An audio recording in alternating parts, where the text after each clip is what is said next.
Welcome, everybody, to another episode of the Gold Silver Bitcoin Show, brought to you by the GoldSilverBitcoin.com store. We are more than honored today to be sitting down with John Tamny. He is Vice President of FreedomWorks. He's editor of RealClearMarkets, a senior fellow at the Market Institute, and a senior economic advisor to Applied Finance Advisors.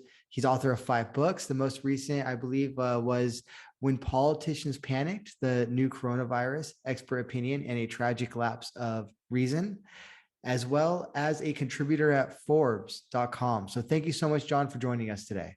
Thank you for having me. It's great to be here.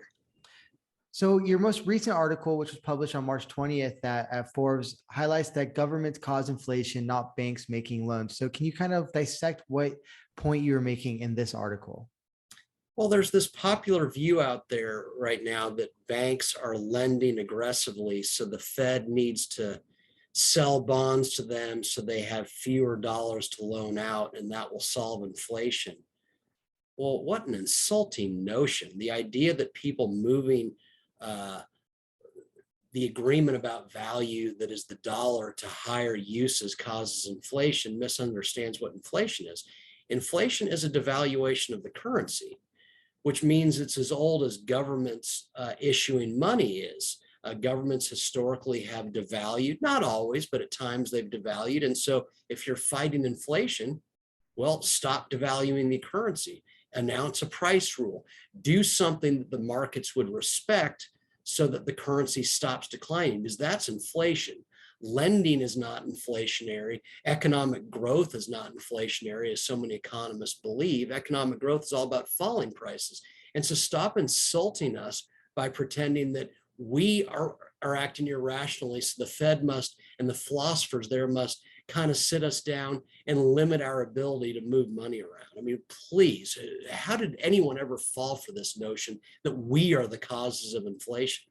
You mentioned some possible solutions that could be taken that the market would respect, like a price rule. Could you highlight, like, from a statesman's perspective, or a politician's perspective, or I guess public representatives' perspective, what sorts of policies they might be able to embark upon in order to control inflation or to slow inflation?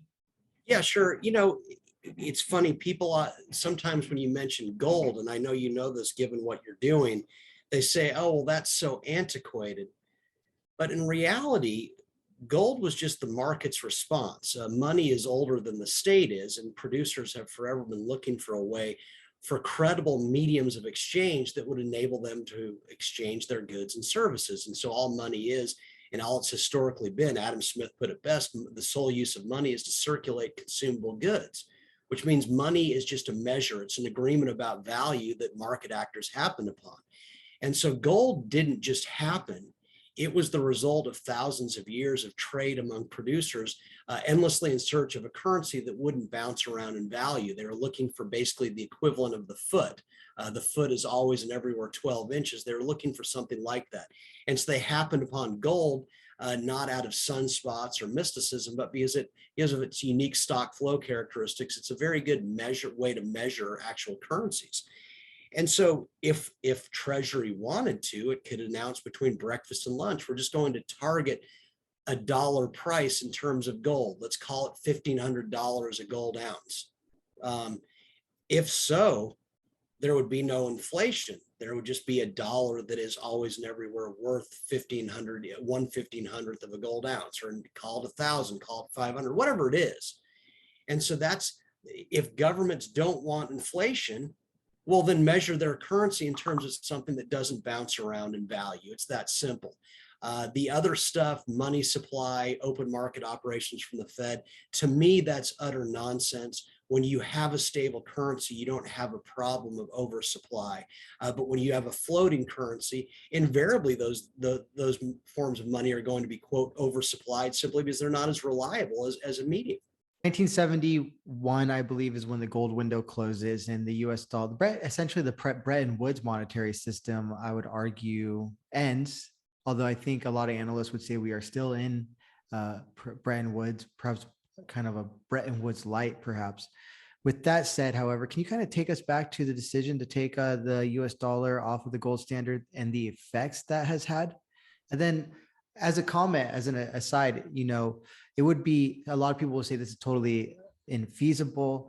I've also come across some documentation that when currencies are backed by gold, they oftentimes, and people I think mistake this, are backed only up to like 40% by gold, so that you can have more dollars out than are in gold reserves. For instance, we look at the discussion that's unfolding now at the Fed regarding the digital dollar, and I see that as a potential opportunity for people to argue that if we're going to do a digital dollar, that this might be an opportunity to then repeg the dollar to gold. Now, can you take us back to 71, the effects of that decision? Yeah, there's a lot to go over in this decision. The first thing I would say is there's a myth that the Fed did this. The Fed had no control over it. If you look at Arthur Burns' diaries, he was very clear. He thought Nixon was making a tragic decision. Presidents get the dollar they want. President Roosevelt devalued the dollar in 1933. Fed Chairman Eugene Meyer was so incensed by it that he resigned over it. He had no control over FDR's decision.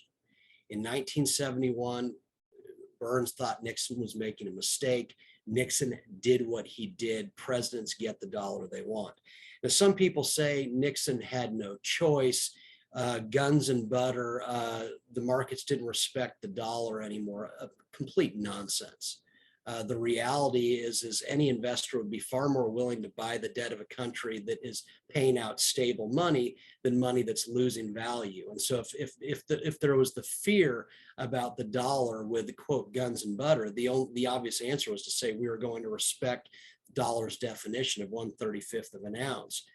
Which brings us to the next question. Do we need gold to back a quote gold standard? No. Theoretically, you need 0 ounces. If markets respect the peg, no one's going to exchange paper that is exchangeable for 1/35 of an ounce of gold for gold itself, because you can't do anything with gold. And so there's this myth that you need a lot there, but if it's expected that Treasury is going to protect the dollar's value, that gold will remain redeemable, both at the window, but also in the marketplace as 1/35 of an ounce, you don't need to have any gold in supply. Let's never forget that Fort Knox was just a consequence of FDR's mistaken decision to confiscate gold in the 1930s. Historically, we didn't have gold backing the dollars, and we didn't need it. The implications were obvious. To delink the dollar from gold was an explicit devaluation from the Nixon administration. Why else would you do it? And so in devaluing the dollar, we got inflation. That was the inflation. The prices that people talk about, this day they say, well, these things caused inflation. No, the devaluation was the inflation. At which point they say, well, yeah, and then OPEC embargoed us. No, OPEC embargoing us had nothing to do with the price of oil. Oil is a global price. We still consumed OPEC oil. What happened is that with the shrinkage of the dollar that was delinking it from gold, commodities across the board, wheat, meat, soybeans, gold, you name it, they all skyrocketed. And so it was a monumental error because it took away from money what its unique characteristic is supposed to be, stability. Suddenly we lacked it, and we're still paying the price of that to this day. So you're arguing that the late 70s economic crisis was due to the delinking of gold from the dollar, or the dollar from gold? Oh yeah, early 70s and late. People can love or hate Jimmy Carter, but he didn't know what hit him. And I think he still doesn't understand why his presidency was such a failure. But anytime you have a falling dollar, your presidency is going to be a failure, because when the dollar is losing value, as in we are enduring inflation, there's less investment. There's less willingness to invest, because why would you put wealth to work in pursuit of future returns in dollars that will come back in dollars that are worth less and less? And so periods of inflation are, by their very name, periods of slower economic growth. And so the 1970s, we can pretty much, in many ways, exclusively tie to President Nixon's decision to take away from the dollar its most crucial characteristic, stability. What can we learn about the decisions made about monetary policy and economic policy as that crisis hit in the 70s, I guess the late 70s, an acute crisis due to the delinking of the dollar from gold. And I guess policy thereafter. So in other words, I guess now as a policymaker, we've delinked the dollar from gold. It's been less than 10 years, and now all the commodities are increasing and we're heading into an acute economic crisis. Where do you go for a historical precedent to decide what policies to make? And like, what effect did that period have on Fed policy or government policy moving forward in terms of dollar? Well, anytime you do something like that to money, there's going to be a political reaction to it. And I don't think it's a mistake in England or the US, because England, when we devalued, it was a global event, but not everyone let their currencies collapse in the way that we did. The Japanese yen didn't go into free fall, the German mark didn't, but England's pound fell in many ways alongside the dollar and after Nixon's decision in 1971. And I don't think it's a mistake that we got Margaret Thatcher and Ronald Reagan out of it. Now, that wouldn't excuse the mistake, but when you destroy money so in the ways that they did, there's a political reaction to it. And so people were looking for outsiders, I think. And I think that brought on Thatcher and Reagan. I would argue, I think we're too ready to forget that in the early 2000s, when, in 2001, when George W. Bush got into office, a dollar about 1/266th of an ounce of gold. By the time he was out of office, it was something in the $1,000 range. I don't think it's a surprise based on that the electorate kind of convulsed, told and did not go for Hillary Clinton that time around. I don't think we would ever have seen Donald Trump if not for the major devaluation of the dollar in the 2000s. It cannot be forgotten that when you do that to money, you're taking away the income of people. You're taking away the fruits of their work. We all earn dollars. But we can't really do anything with the dollars, but we can do things with what the dollars can be exchanged for. And so suddenly in the late 90s and the 80s, a gallon of gasoline cost, under $1. In the 2000s, it was suddenly up to $4 or $5 a gallon. Things like that really offend and inflame the electorate. And so we're just seeing the political implications of it to this day, I think. What measures, or actually, let me back up a bit. So you mentioned at the end of this article, governments cause inflation, not banks making loans. And I want to just, to conclude this portion of the talk, look at the conclusion of that article. So you write, quote, inflation is a devaluation of the currency, which means it's always and everywhere a policy choice entered into by government. And since it's a policy choice, the solution to what some deem inflation is a stronger, more stable dollar. Nothing more, nothing less. If Treasury wants a stronger and more stable dollar, it need only communicate that. Markets will comply. Indeed, if markets don't fight an outsourced arm of Congress and Treasury, meaning the Fed, they certainly won't fight Treasury on the matter of a more credible dollar. So you did mention, but I want to maybe dig in a little bit deeper just so people understand, like, how would the Treasury communicate that it wants a stronger or more stable dollar to the markets? Well, there's a couple ways of doing it. Just to use one historical example, in the 1980s, Nigel Lawson, he was the Chancellor of the Exchequer under Thatcher, and his way of expressing it to the marketplace was he said he wanted a pound 3 Deutschmark relationship. And he pointed out his memoirs, once he expressed that to the marketplace, there were no open market operations from the Bank of England or anything like that. Markets just adjusted right away. That's what the desire he expressed, and he got it. If you look at 1985, I would argue this was a mistake. The Plaza Accord was the meeting at the Plaza Hotel in New York among monetary authorities around the world. People felt, US manufacturers mistakenly felt the dollar had become too strong. And so we expressed a desire at that meeting for the dollar to decline against the major foreign currencies. The markets complied. And so I would argue that if and this is not going to happen. Let's be clear. Janet Yellen has no interest in this, and I don't think President Biden understands it. But if she communicated to the markets tomorrow what we are going to target, we would like to see the dollar at, let's just say for fun, 1,500 gold, or we would like to see a 1-to-1 dollar relationship with the Swiss franc and the euro. You'd see that adjustment very quickly. There wouldn't be any requirement from the Treasury's Exchange Stabilization Fund or anything like that. It would just happen pretty rapidly if it were thought to be a credible expression of desire on the part of Janet Yellen. Now, again, that's not going to happen, whereas it used to be just kind of a statement of the obvious that money is only money if it holds its value throughout time.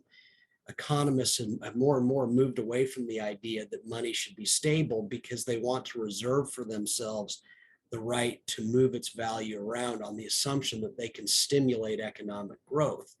Their assumptions are laughable, but that explains why there's a consensus among economists that a stable currency is such a bad idea. They're flat out wrong. It's easy to show why they're wrong, but that's what they believe. Why do you think Janet Yellen is not interested in taking such measures? I don't know. What I've said. I think economists literally believe modernly that the beauty of a floating dollar is it gives the monetary authority the right to devalue it during troubled economic times. And they think that that actually stimulates the economy because it makes exports more attractive. But we're seeing right now, and we can just see through logic, what a foolish thought process that is, because we work in a global economy. If suddenly we're shrinking the value of the dollar, everything we produce here it's going to be more expensive to produce it. It's going to be more expensive to transport it wherever we want it to be. But most expensive of all, it's going to be the lack of investment. A country that's devaluing is basically telling investors that if you're willing to put money to work in this country and you actually get returns, your returns will come back in severely devalued dollars. And so the devaluation is the worst way to stimulate an economy, which is a statement of the obvious. Now, again, most economists don't agree. They think that devaluation stimulates, and it's particularly a good thing during periods of economic weakness. Again, they're just criminally wrong on the matter, but that's what they believe. And so Yellen would abide by that. She believes that it's important for economists to have the freedom to tinker, to intervene when the economy is not doing well. And so having a dollar that is defined as one thing would take away the ability of economists to do what they want to do.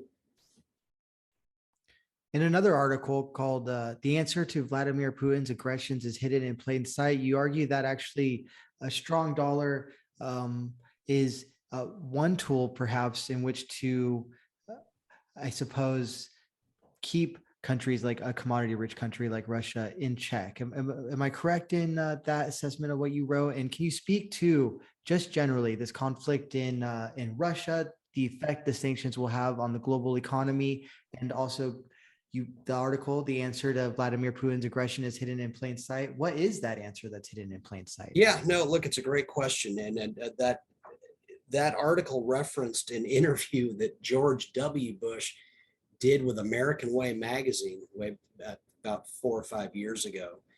And he said, when I first met Putin, he was a weakened man. He was asking for help. The oil price was very low. And I thought, wow, you really don't get it, Mr. Bush. Yeah, oil was $25 a barrel when you met Putin. You think he was struggling then? You think Russia was maybe a bit less belligerent then with oil at $25 a barrel?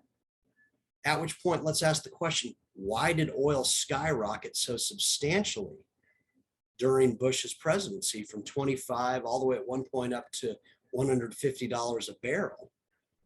Did suddenly oil producers around the world forget how to meet our needs? Or please, no, what happened was that Bush oversaw a substantial devaluation of the dollar. That was his administration's policy. And in pursuing that policy, in rejecting the policies of a stronger, more stable dollar that had been the norm under Presidents Clinton and Reagan, Bush set the stage for oil prices and commodities across the board to skyrocket, which was Bush unwittingly, and let's be clear, he did it unwittingly. No one would do something so stupid on purpose, I don't think. It was his way of unwittingly bailing out Vladimir Putin. The simple truth is, if oil were still at $25 a barrel, or the $10 and $12 a barrel that frequently prevailed in the 1980s and 1990s, Vladimir Putin would no longer be in office, among other things. He was a placeholder in the first place. And so when we do monumentally stupid things like devaluing the dollar, we no doubt empower people like him to do the things that he's done. As Ukraine goes, I am not a foreign policy expert. I'll just say it makes me wonder. I'm always skeptical when the U.S. is entering into new alliances. I think it's dangerous. I think we're a nation founded on the idea that we're trying to get away from the wars of Europe. And so the fact that the Biden administration threw out this, I don't know what you call it, this offer in November of last year that will eventually get to the point of inviting Ukraine into NATO. What on earth were they thinking? How does that make us more secure to add a country on the border of Russia into NATO? And wait a second, Russia lost 20 million people in World War II without defending Putin for a second. And is it unreasonable for other countries to defend themselves? Would we be pleased if Russia entered into a military alliance with Mexico? I don't think so. I don't think we should be meddling around the world, and I don't think other countries should be meddling near us. I remember being in Tijuana, going to a museum that was having a Chinese history exhibit that was free, and it was very clear that this was a form of cultural, actually, I guess, propaganda right on the border of the U.S. That there was, it was interesting to see. This was clearly something funded by the CCP, and it was right on our border. It was very interesting to see kind of that dynamic. And the sanctions now. What effect do you anticipate the sanctions having on the U.S., on the world? I think we probably overstate them. To this day, there's this myth that I alluded to earlier that OPEC's embargo on the U.S. in 1973 somehow kept OPEC oil from reaching the United States. Oh, what nonsense. Of course it reached the US. We just bought it from those they sold it to. The oil spikes in the 1970s were just evidence of dollars decline, not oil spikes. And so same idea here. Russia will still sell its oil. It will still sell its commodities. There's a market for every good. And so this notion that we can somehow hurt Russia by putting up barriers to their goods reaching the U.S. is kind of mindless, and it's not going to work. I'll remind everyone watching that during World War I, the U.S. had an embargo placed on Germany. Well, guess what? All of a sudden, just so coincidentally, U.S. exports to Scandinavian countries surged. Coincidence? No, it was just a signal that we were still trading with Germany. U.S. producers were still trading with German producers. We just had a middleman. And so I think all these sanctions are idiotic. They achieve less than nothing. And it speaks to the tragedy of war every time, is that what do governments do? Wars are always, there's the Randolph Bourne quote, war is the health of the state. And I always say that, quote, crises are the state's oxygen. And so here's an example of, okay, so Putin's doing something he shouldn't do in Ukraine, and the Biden administration is using this as an excuse to expand its control over whom we can trade with, which I find insulting and highly shameful. So you've mentioned a stronger, stabler dollar. This might be one way to stabilize the world. Now, what other solutions do you see that could be applied to the situation in Ukraine? I think the obvious thing, I think that people probably fear that they would rather us not show too much power over in Europe. And again, to be clear, I'm not a foreign policy guy, but I just think generally it's a mistake for us to enter into new alliances. And so I think probably the best thing for us to do would be to pull back. And I think it would probably have a positive effect in that European countries would have to account more on their own for their defense. The other obvious thing, once again, is it just goes back to the dollar. If we're concerned about commodity-rich countries flexing their muscles, well, let's have a stable dollar that would, at least as history indicates, result in, at least in dollar terms, much less expensive commodities and a reduced ability, I would argue, for countries like Russia to gain power, to gain the means to use their military in this way. And I just add at that point, if you have a stable currency and the dollar is the world's currency, you'd have such better economic times that the incentive to invade, I think, would be greatly reduced.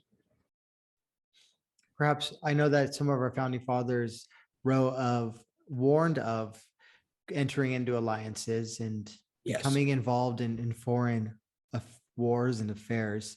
I wonder if they could do it again, if that would be written into the Constitution, something along those lines. So to underscore your point, where there's NATO, North Atlantic Treaty Organization, we've heard so much about it. And because of NATO, because of our entrance into NATO, we are to defend as an alliance countries like Albania, where there's 3 million people.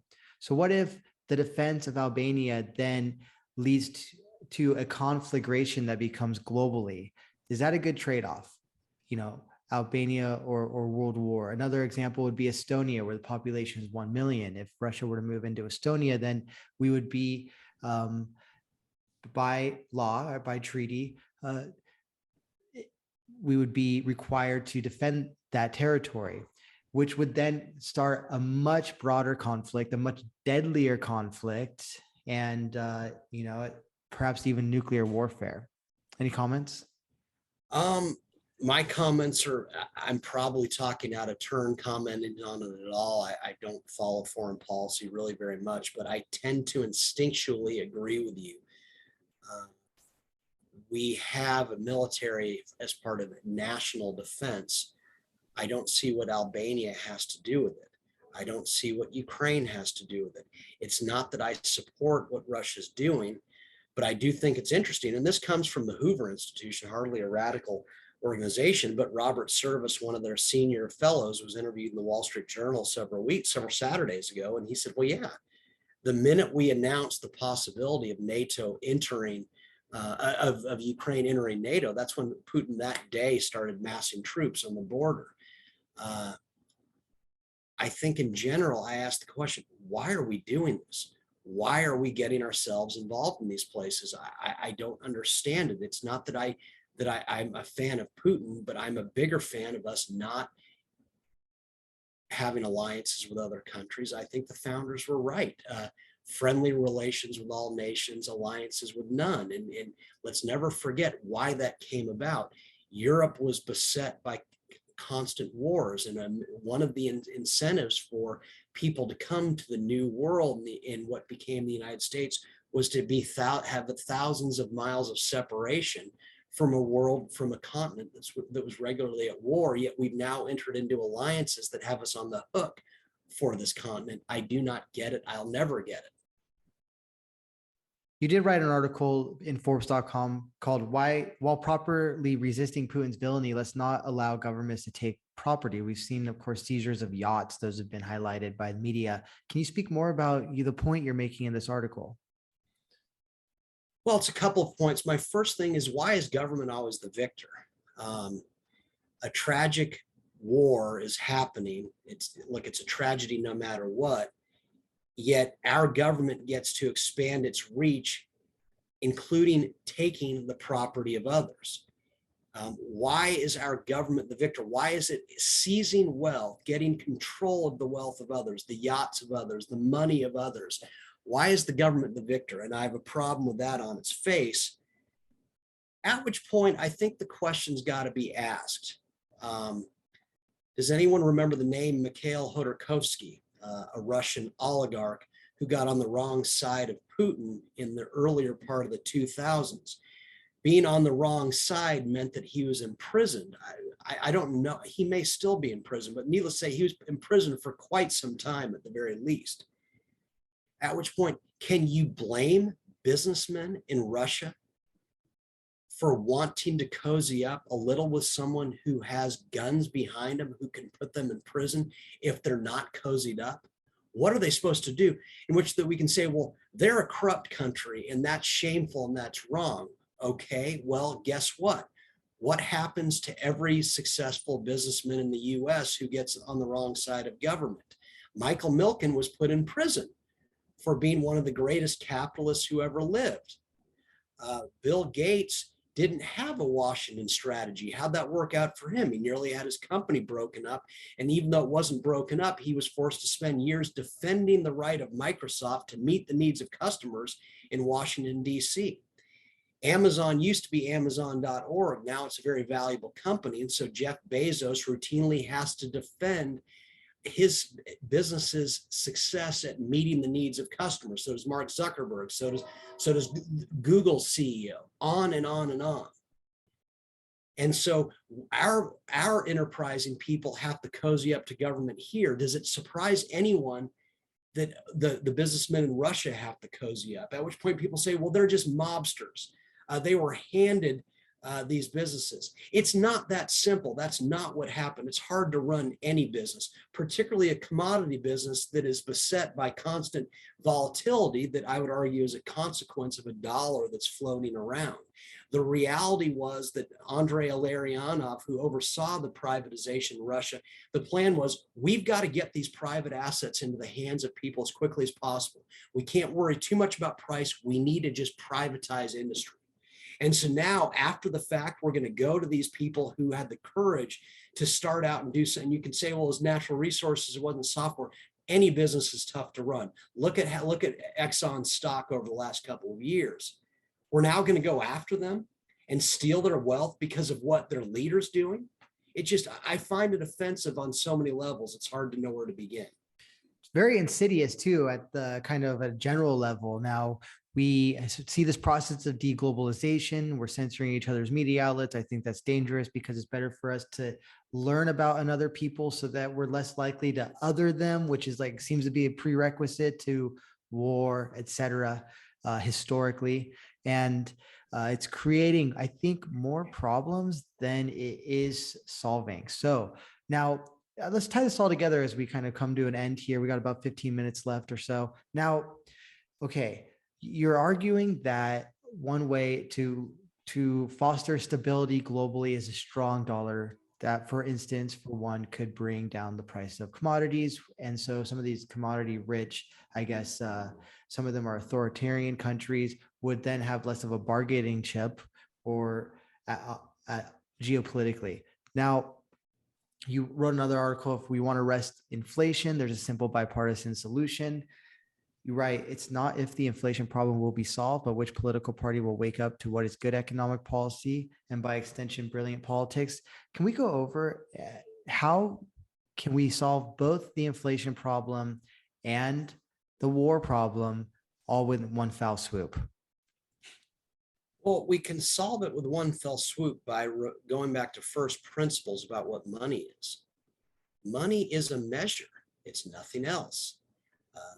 As David Ricardo said, perfect money, and I'm slightly paraphrasing, is money that doesn't move around in value. And that this is even a question is just evidence of how ridiculous a turn the money conversation has taken. I mean, if Ricardo and Adam Smith and John Stuart Mill were, John Maynard Keynes, if he were alive today, and they'd say, wait, you've got $7 trillion a day commodity markets, people currency markets, people trade currencies. What? Why would you trade currencies? That's like having a market for the foot and the minute and the teaspoon. All money is a measure. And it came about because producers were looking for a way. I've got bread, I want your wine, but you don't want my bread, you want the butcher's meat. Money was this agreement about value that producers sought so that they could trade with each other. And so that it's supposed to remain stable as a measure of value is arguably the biggest waste of words in the English language or any language. Well, of course, what you'd want to have money that changes in value. What would that get you? And so let's get back to first principles, money that holds its value throughout time. At which point, I'm not some, gold freak. If someone's got a better way, if there's a commodity out there, if there's some way of maintaining money so that it holds its value more stable than measuring it in terms of gold, well, I'm all in. I don't have a romantic attachment to the yellow metal. What I have a romantic attachment to is reason and correct thought. A foot is a foot, thank goodness. A minute is a minute. If a minute weren't a minute, food would be emerging from kitchens around the world all the time in an edible fashion. And so money to me should just be stable. And so if we're going to have money, the policy should be in terms of money price stability. Gold in that sense is what producers happened upon long ago as the commodity least affected by goings-ons in the world, such that it holds its value. But if someone's got something better, I'm in. And so let's have a serious money discussion. And once you have that, at least historically, if you look at the history of when the dollar had a stable definition, commodities were not only cheaper in dollar terms, but they were just kind of flat. They didn't move around much. And so I think that's generally a good thing. And I think it probably would be something that wouldn't appeal to some of the commodity rich countries, to which I say, so what? We don't exist for them. Let's not, we shouldn't all suffer devalued money in addition to people like Vladimir Putin. What are your thoughts about a potential basket of currencies? You said you're open-minded, a basket rather of commodities backing a currency. You said you're open-minded to different solutions. I believe there have been examples in history where there have been like bimetallic standards. In fact, I believe that's actually written into the Constitution that we would be on a bimetallic standard. Can you speak to the bimetallic standard and also silver? My understanding is that silver is not as stable as gold. And so my understanding also, when you're entering aluminum and I don't know, some of these other commodities, let's go oil for that matter, soybeans. Yeah, I would take that standard over what we have, which is an absence of policy. But I don't get the excitement of adding commodities that historically haven't been viewed by the marketplace as nearly as constant as gold. What are you getting for having a basket? But my other view is, hey, let's let market actors try all sorts of things. If if there's going to be a US dollar, my view is that it should be defined in terms of gold.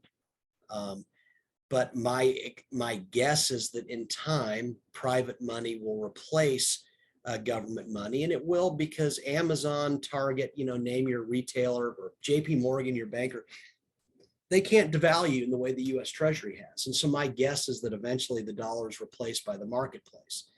And so if they want to have a basket of currencies, I know that Facebook a couple of years ago said that they were going to peg their currency, their Libra, to currencies like the dollar. Kind of a bad idea, but an acknowledgement that a currency gets its usefulness from its respect in the marketplace. And the dollar is respected.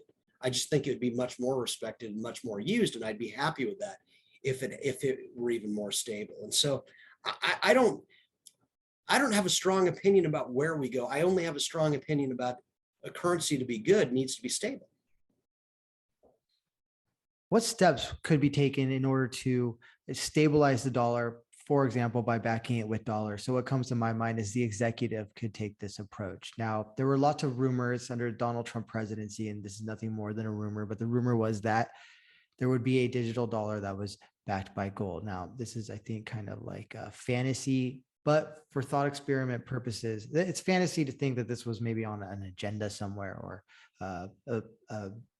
a nascent policy that was being explored by the administration. But as a thought experiment, let's kind of like, I guess, think about how a dollar backed by, we could be returned to the gold standard. So like one way would have been like, as we researched the digital dollar, which is something that the Fed is doing.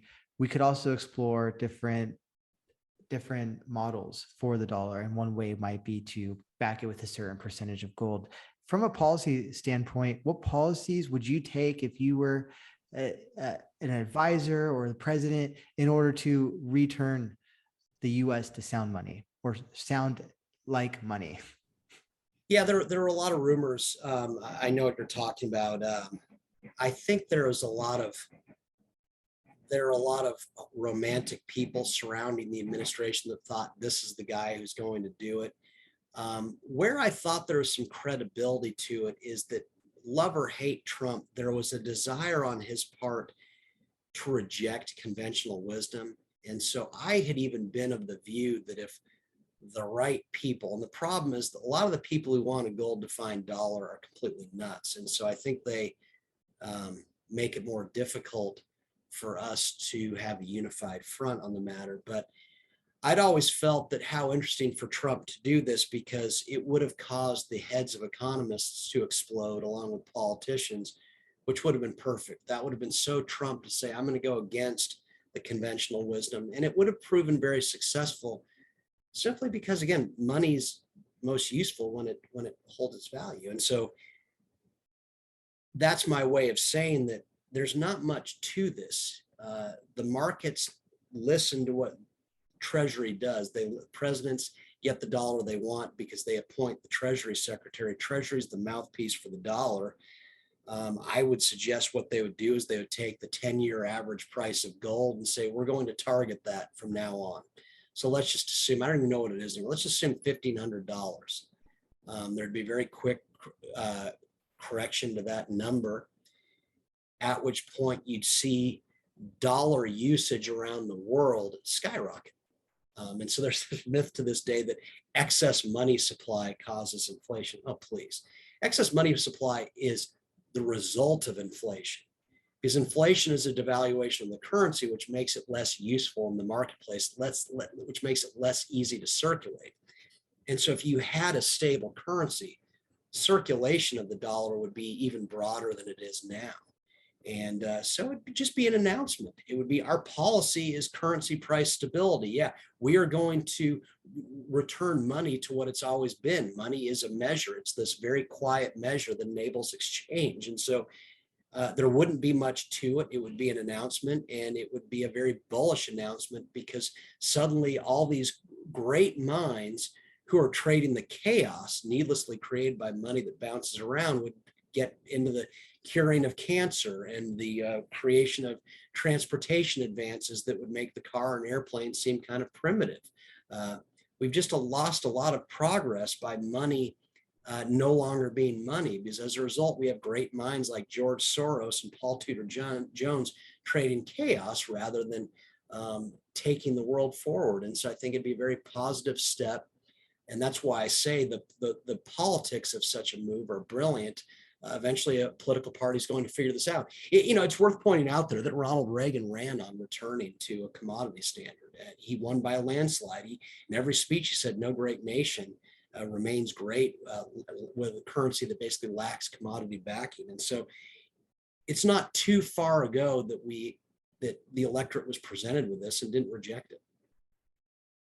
Can you speak further on Reagan's pledge to return to a commodity standard? It's interesting that you ask. So I remember vividly the day that Reagan died. It was a Saturday, and this was, of course, in 2004, I believe. And I remember watching Robert Novak on NBC News. They were interviewing people who knew Reagan and everything. He said, Reagan fulfilled all the promises that he made in running, but according to Novak, Reagan's everlasting regret is the one promise he did not fulfill was returning the U.S. to the gold standard. And so it was something he wanted. I think it's something he intuitively understood. I think he intuitively understood, because the people around him, that delinking the dollar from gold, not everyone, there were the Friedmanites and their Milton Friedman types who thought that floating money was wonderful, and they were completely wrong. And Friedman ultimately admitted that he was wrong. But a lot of people close to Reagan understood that these oil shocks, all these negative things that had happened in the 1970s were just a symptom of a dollar that had lost stability. And so I just think he kind of got it. And it's a shame that he didn't do it, which speaks again how interesting for Trump, someone who had been rejected so much by a lot of the Reagan types in the Republican Party, if he had done the one thing that Reagan had wanted to do but didn't do. And it would have been such a Trumpian thing to do. Again, love him or hate him, to basically give the middle finger to the political and economic establishment. And what remarkable history if it had been done. To objectively analyze any presidency is not to be, and to say certain policies were positive is not to be a fanboy of that presidency by any stretch of the imagination. I did not vote for Donald Trump the first time around. I didn't vote for any president the first time around. I didn't think I had any real options there. But after watching his presidency, number one being not opening up any new theaters in the war on terror, I was more open-minded to that. And there's certainly examples to which we can point that were sound policy, whether it's on the foreign policy front, whether it's on the criminal justice front. There's a lot of people from, from Democratic side of the aisle who have championed Trump's criminal justice reform. So now you mentioned George Soros, for instance, speculating on chaos. Now, this is a point made in Economics in One Lesson by Henry Hazlitt, is that when there's inflation, people become reckless. They don't save, they become reckless, and they spend recklessly, or as you say, they speculate on chaos. Can you, now speak to that point a little bit more? These people who are speculating on chaos, who are speculating on currencies and the chaos that it creates. I don't think they're bad people. Okay, let me give you a quick story. When I was at Goldman Sachs, and I was in their equities division, and I had a client who he and his partners had bought a company, kind of private equity style, and they sold it to Japanese buyers who paid for it. This would have been 2001 in yen. And they were paying it in yen over 5 years. And so we spent weeks, literally calls back and forth to Goldman's currency desk, back and forth, hedging their exposure over 5 years to the dollar yen. And so you think about that. I mean, what a waste of good, talented minds, what a waste of their minds, what a waste of their time. You would never have done this in 1965, and you wouldn't have, because the dollar was defined as 1/35 of a gold ounce, and every other currency in the trading world was defined in terms of the dollar. And so you have no choice now but to trade the chaos. We need people like Soros and Paul Tudor Jones and other price givers, because someone's got to not just make sense of it, but you can't enter into exchange where basically I'm selling something in Switzerland and I'm getting Swiss francs back, unless there's some sort of hedge against it. And even if it's a dollar for dollar transaction, okay, Justin, I'm going to pay you in dollars $1 million over 5 years for your show. Well, you might not unreasonably ask me, all right, well, but the dollar has moved around from here to here. You might want some hedging of that too. You might want to hedge your exposure to that, because you don't know where the dollar is going to be. And to be clear, neither do I. I could finish paying you out, and I could be paying you a lot more than I started, just because the dollar could rise in value. And so, yeah, there's, at this point, George Gilder, the number he's come up with, it's 7 trillion a day in currency trading. What a tragedy. These are smart people who could be doing something else, but they have no choice. There is a market, there's a need for this. People need to, because currencies are not stable, we need to have a way to hedge against their instability. And so hedge funds do this, they speculate on it, and the world is better for them. But the amazing world would be if George Soros were a physician curing cancer. And to be clear, that's not a knock on Wall Street. Wall Street's amazing. I think investment bankers, one of the most important professions on earth, bringing capital to businesses. I'm just saying some of what Wall Street does, and to be clear, currency trading is not the most lucrative business. Jamie Dimon shut down a lot of the prop trading stuff when he took over JP Morgan, because investors don't pay for that kind of income because it's ephemeral. But I just want to make clear that Wall Street would be even more prosperous with stable money, because they'd be doing investment banking and investing, which is far more lucrative than seeking trading revenue.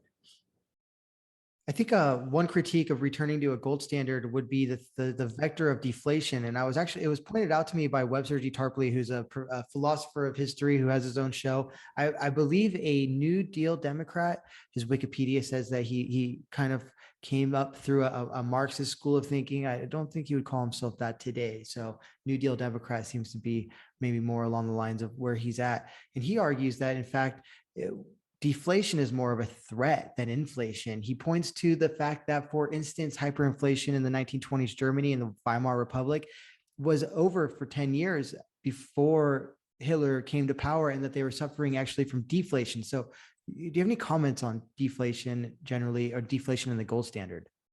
I think that people, for the most part, don't understand what deflation is. They look at it in terms of money supply. To this day, there's this myth that the Fed kept money out of the US in the 1930s and we suffered a deflation. What nonsense. Deflation is a rise in the value of the unit. Inflation is a decline in the value of the unit. We haven't had too many periods of, quote, deflation, but yeah, I'm not going to say one's more dangerous than the other. Currency that doesn't hold its value is dangerous. It's problematic. So no, I just think there's a broad misunderstanding of what deflation is. Would gold standard cause a deflation? Why? Talk about a non sequitur question. That's not me blaming you. That's me. What a non sequitur. Oh, so because you're focused on currency price stability, that causes deflation. And why? And people say, well, money supply, that, what nonsense. The reality is the US was on a gold standard from 1775, I think, until what, 1919, the classical gold standard.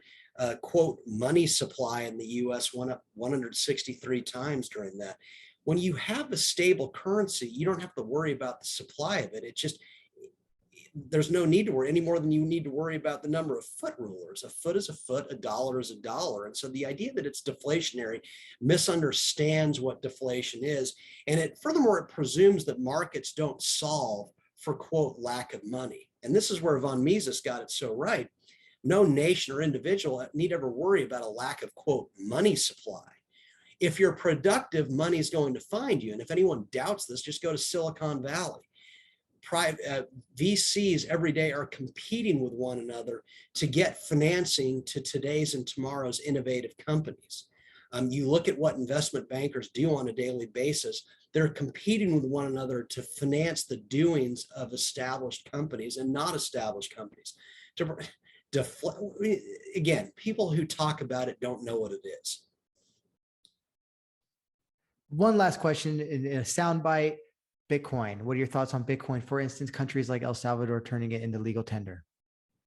Probably a waste of time. I'm not against Bitcoin. I think private money is going to replace government money, but Bitcoin in its present form, as I see it, is not money. And it's not because if I say to you, hey, Justin, come remodel my bathroom, I'll pay you a Bitcoin now, 1 in 3 months and 1 in 6 months. You'd logically say to me, I think, okay, which one? The one that was 60,000, however long ago, the one that's, I don't know, 40,000 now. What if it goes down to 20,000? Can there be adjustments? And so money that's real money holds its value. And so I think eventually that's where Bitcoin's going to go. And if it does, it's going to be a remarkable currency. Look, El Salvador was long ago dollarized as is. And even if it hadn't announced dollarization, every country in the world is dollarized. You go to North Korea right now and you want to buy something of value, you better have dollars in your hands. Same with Venezuela. You go to Iran, if you want to get something good, you want to get an iPhone over there, which you can get, you better have dollars, because the Toman is not going to buy you anything in Iran of value. And so dollarization is it.